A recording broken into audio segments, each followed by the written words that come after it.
Video ini akan membahas tablet harga 1 jutaan terbaik di bulan September 2025.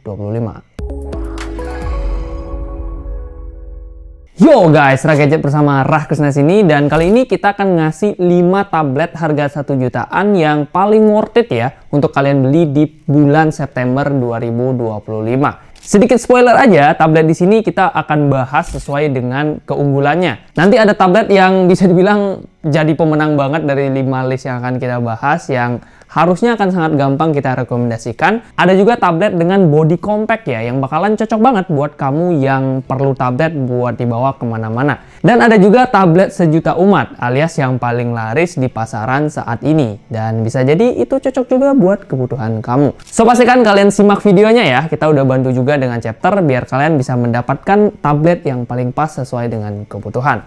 Oke, kalau gitu kita langsung aja ke nomor yang pertama.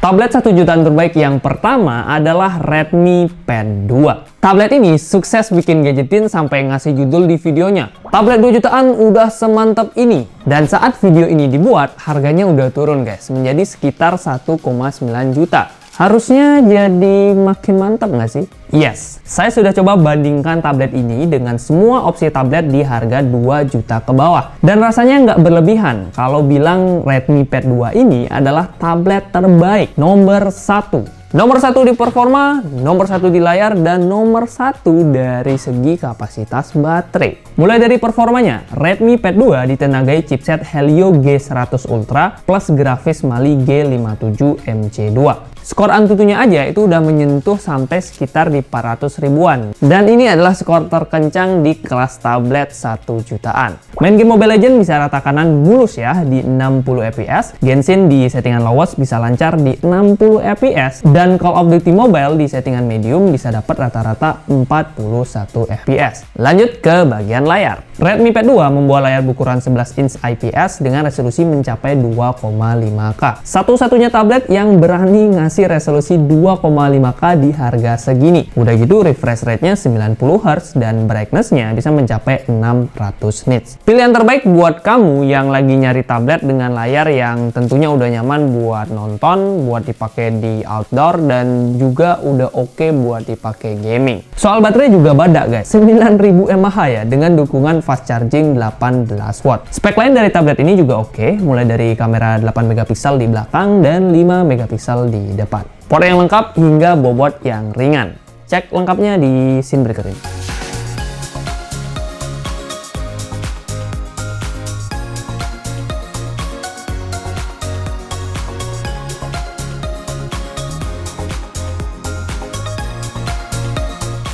Tablet 1 jutaan terbaik yang kedua adalah Huawei MatePad SE11. Tablet ini udah terjual lebih dari 10.000 unit di Shopee. Dan tentunya bukan tanpa alasan. Meskipun dia belum segila Redmi Pad 2, tablet ini tetap punya keunggulan. Pertama, bobotnya yang lebih ringan dibanding Redmi Pad 2. 475 gram dengan tebal hanya 6,9 mm. Mengingat layarnya ini juga nggak bisa dibilang kecil ya. 11 inch IPS dengan resolusi Full HD+.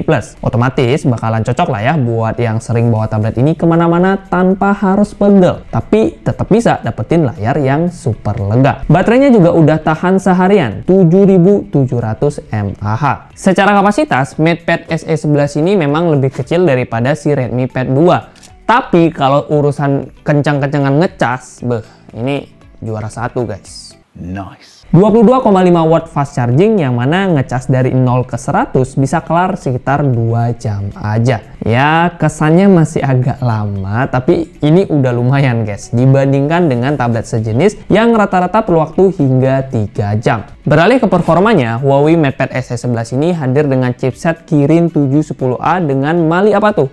Nah, Mali G57. Entek dikit.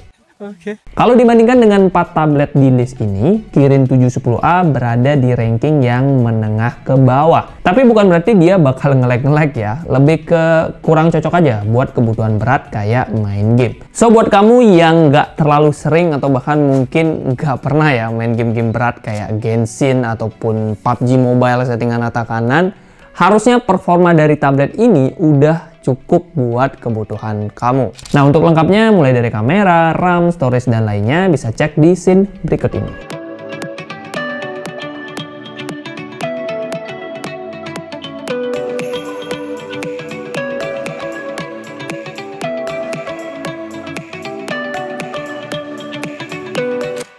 Tablet 1 jutaan terbaik yang ketiga adalah Infinix XPad 20. Tablet ini adalah penerus dari Infinix XPad yang tahun lalu berhasil jadi rebutan di pasar tablet 1 jutaan.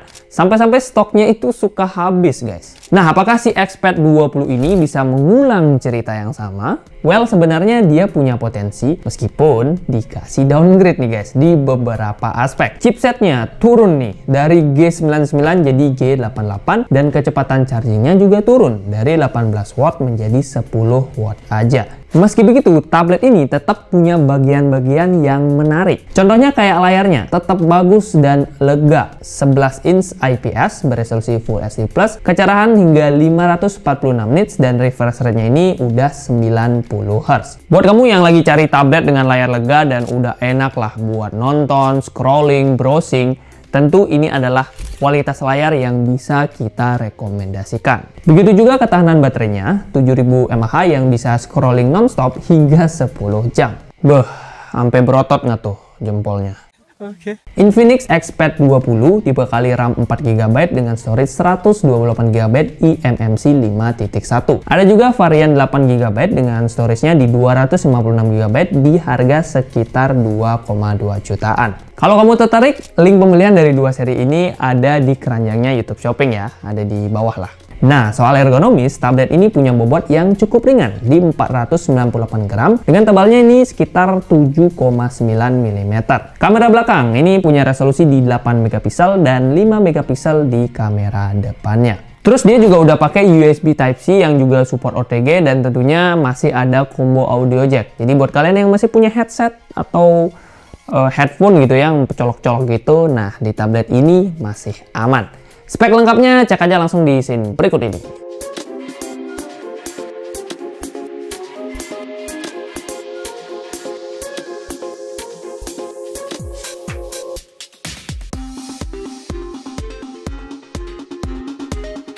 Tablet 1 jutaan terbaik yang keempat adalah Advan Tab FX Neo. Ini adalah tablet paling terjangkau di list kali ini. Harganya sekitar 1,4 jutaan, tapi udah berhasil memberikan fitur-fitur yang tergolong menarik. Contoh kayak layarnya ini, dia udah lega 10,1 inch dengan resolusi Full HD+, dan panelnya udah IPS. Refresh rate-nya sendiri ya masih standar aja di 60 Hz dan tingkat kecerahannya juga standar di 300 nits. Overall, untuk harga 1,4 jutaan, layarnya ini bisa dikatakan udah cukup oke ya. Udah nyaman lah buat kebutuhan harian kayak nonton YouTube, browsing-browsing, ataupun chattingan. Baterainya juga pas, 6020 mAh yang bisa tahan sekitar 7 jam pemakaian. Nah, soal performa, Advan Tab FX Neo dibekali CPU Unisoc atau Uni SoC ya, T606 dengan grafis Mali G57 MP1. Skor Antutunya berkisar di 240 ribuan yang artinya udah cukup lancar lah buat scrolling, browsing, ataupun kegiatan ringan lainnya. Kalau buat gaming, ya bisa-bisa aja sih, game-game yang standar aja kali ya, kayak apa tuh? Dulu tuh pernah main Subway Surfer atau enggak Candy Crush. Nah itu udah oke kok, udah bisa jalan di tablet ini. Main Candy Crush ini makin asik berkat bobotnya yang nggak berat, sekitar 500 gram aja. Terus ketebalannya juga pas aja meskipun belum tipis-tipis banget di 8,9 mm. Jadi feel genggamnya ini masih tergolong enak. Untuk storage-nya sendiri dia punya kapasitas yang serupa dengan tablet yang lebih mahal ya, 128 GB. Bahkan dia udah punya tipe storage yang lebih kenceng. Dia bukan pakai eMMC lagi, melainkan udah pakai UFS 2.0, which is ini kencang guys. RAM-nya sendiri di 4 GB dan berikut adalah spek lengkapnya.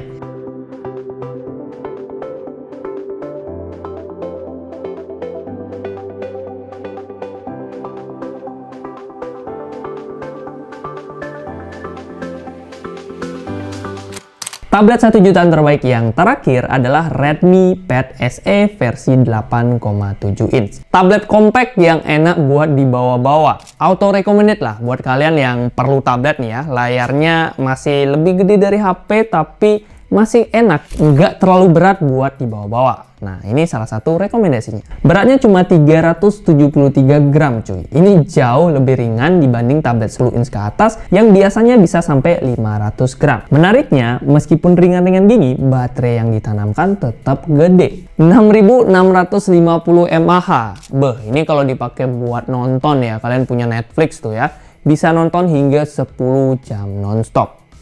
Tamat dah tuh seriesnya atau animenya. Oke. Gak cuma itu, dia juga udah support fast charging hingga 18 watt. Beralih ke faktor performa, Redmi Pad SE versi 8,7 inch ditenagai chipset Helio G85 dengan grafis Mali G52 MC2. Dikombinasikan dengan RAM 4GB dan storage 128GB eMMC 5.1. Tablet ini bisa menjadi teman yang pas buat sosmedan, browsingan, atau YouTuber. Kalau buat main game sih, performanya sedikit di atas Advance TUF FX Neo. Jadi dia udah bisa lah dipakai main game yang agak berat dikit aja, nggak bisa banyak guys. Kayak Mobile Legends ataupun PUBG Mobile. Kamera belakangnya beresolusi 8MP dengan kamera depannya di 5MP. Dia juga udah support USB Type-C dan masih bisa dipakai dengan combo audio jack, alias masih bisa dicolokin lah buat headset kabel. Untuk spek lengkapnya silahkan cek aja di scene berikut ini.